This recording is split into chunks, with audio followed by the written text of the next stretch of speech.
What? Am I crazy? A new edition of D&D that hasn't been announced?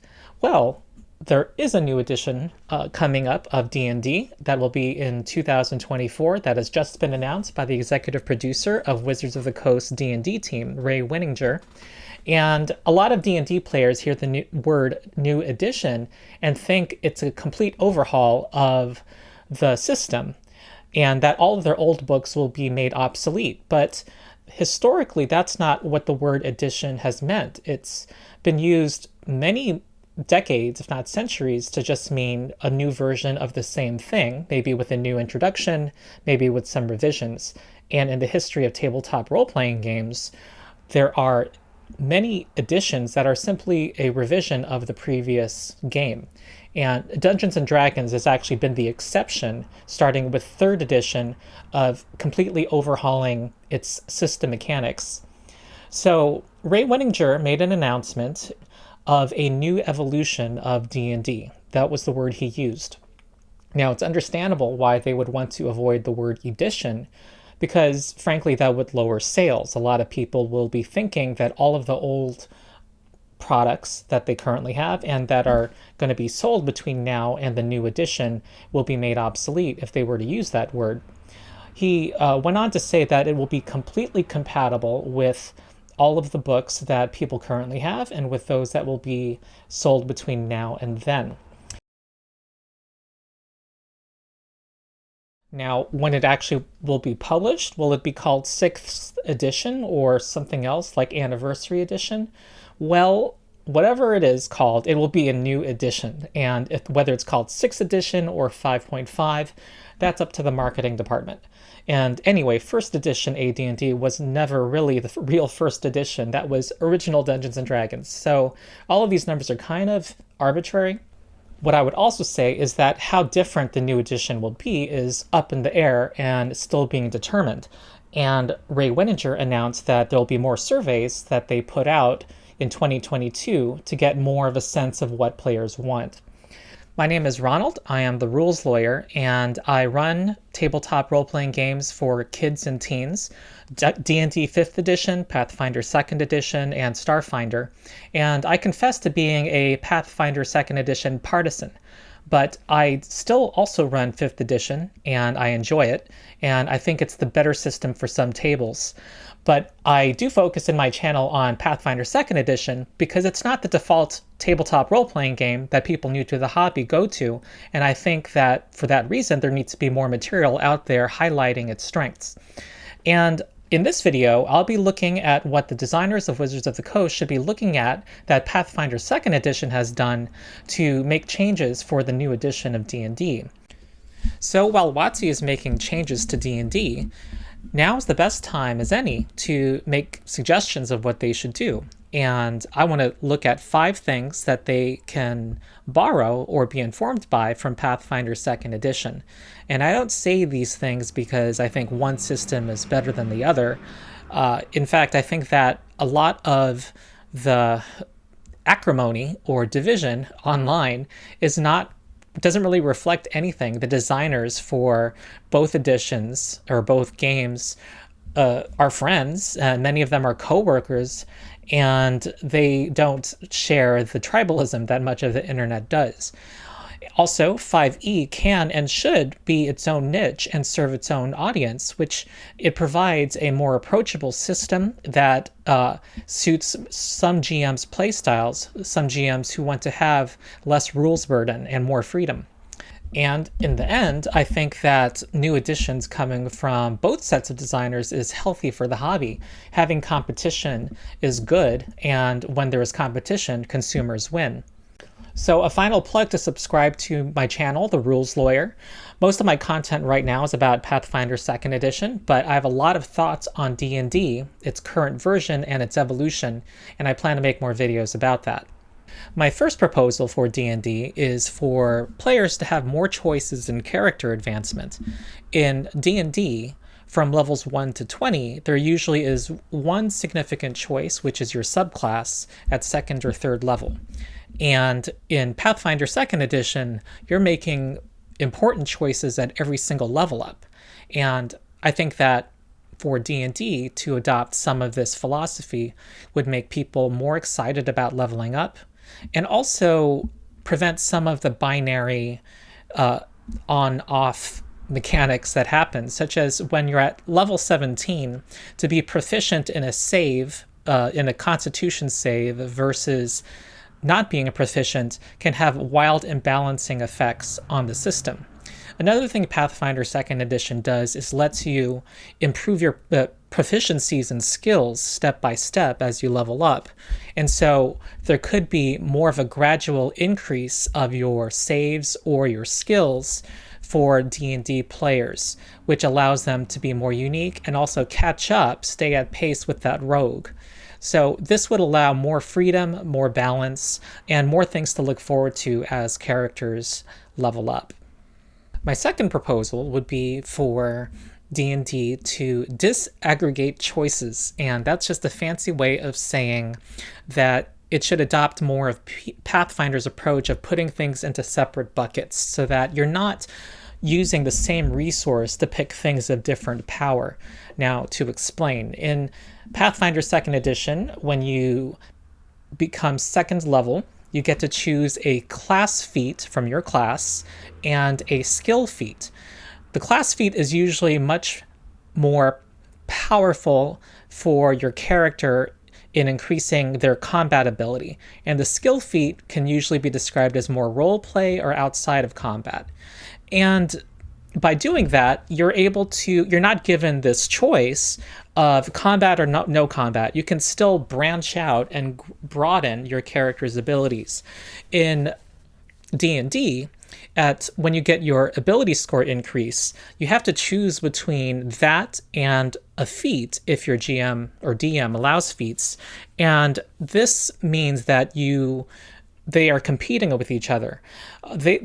They should be separated from each other. You should be able to increase your ability scores on one track and have a parallel track to get feats. And furthermore, those feats, things like Chef and Sentinel, should not be in the same bucket. You should be able to choose things that make your character more interesting out of combat, while at the same time improving what they do in combat.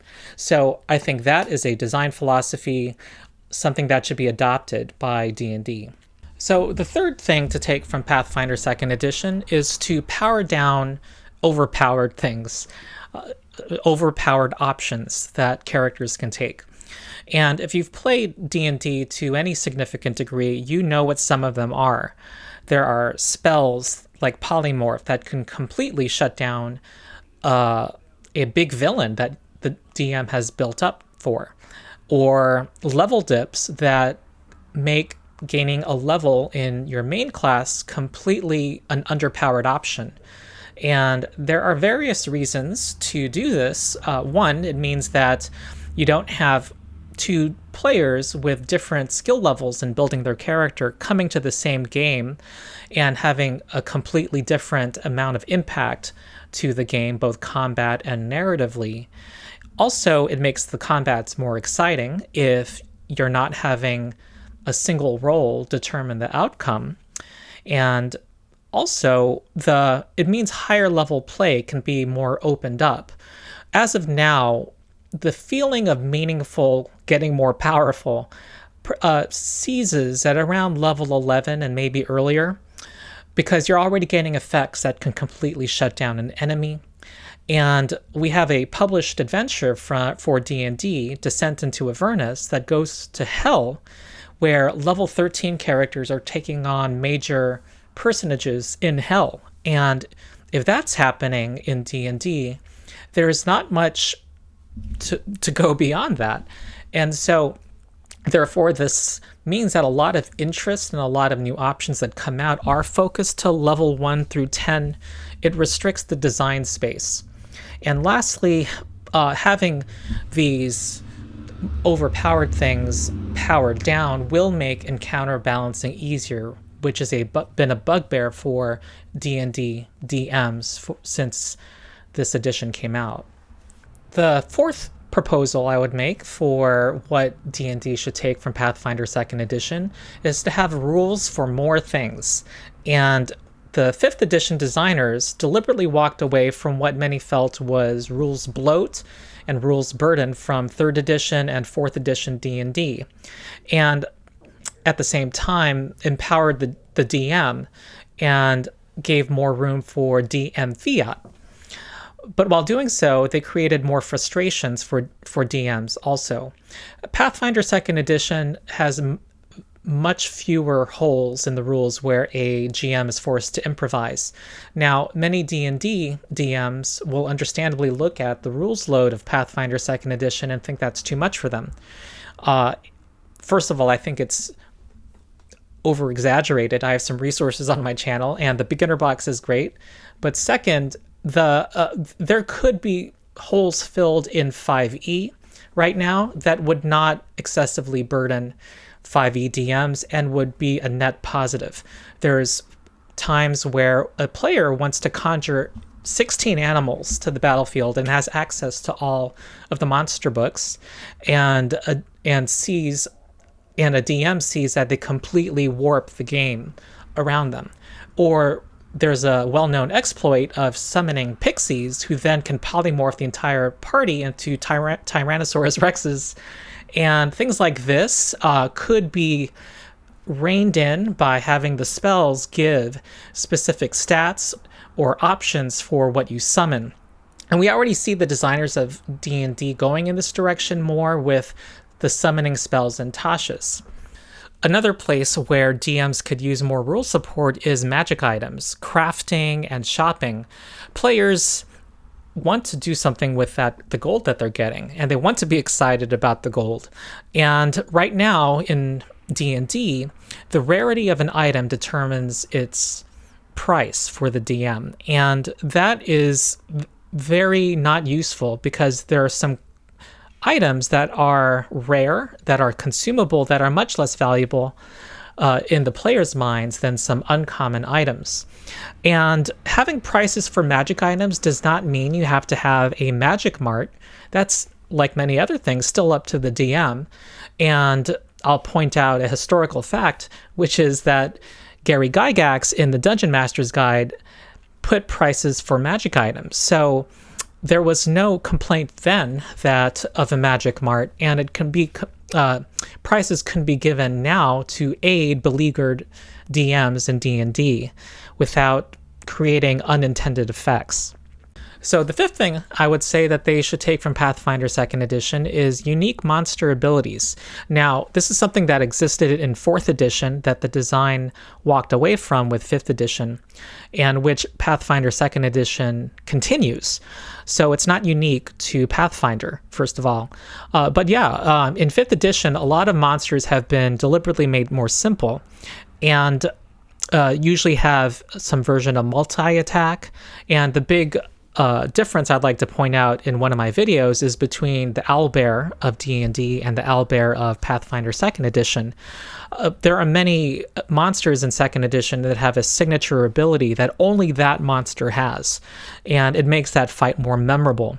And there is a unshackling in the creature design. Spellcasters are not limited to magical effects that player characters can have. And so they're actually talking about moving away from spellcasters in 5e having only a spell list and having more unique spell actions or magical actions in books that will be published next year. And so it looks like they're already moving in this direction. This is a part of the new edition that is really easy to plug in. It doesn't invalidate anything from the past. And so we're talking about more unique offensive abilities, also more unique defensive abilities, such as right now, a lot of monsters' resistance can be overcome by a magic weapon. And the designers did not intend for all characters to have magic weapon, but that actually is the reality of D&D parties after a certain level. And so more defensive abilities that demand that parties have more tools at their disposal. So this is an easy thing that could be done without challenging players who are not running the monsters, give them more unique experiences, and also will help DMs who are shouldering the burden of running the game and want more tools at their disposal, such as unique, interesting monsters to have fun combats with. Do you agree or disagree with things I've said? You should comment below and also say what you predict will be in the next edition and what you think the designers should do in the next edition. And if you haven't yet, please like and subscribe, ring the bell for notifications of my next videos. This has been The Rules Lawyer, and I'll see you next time.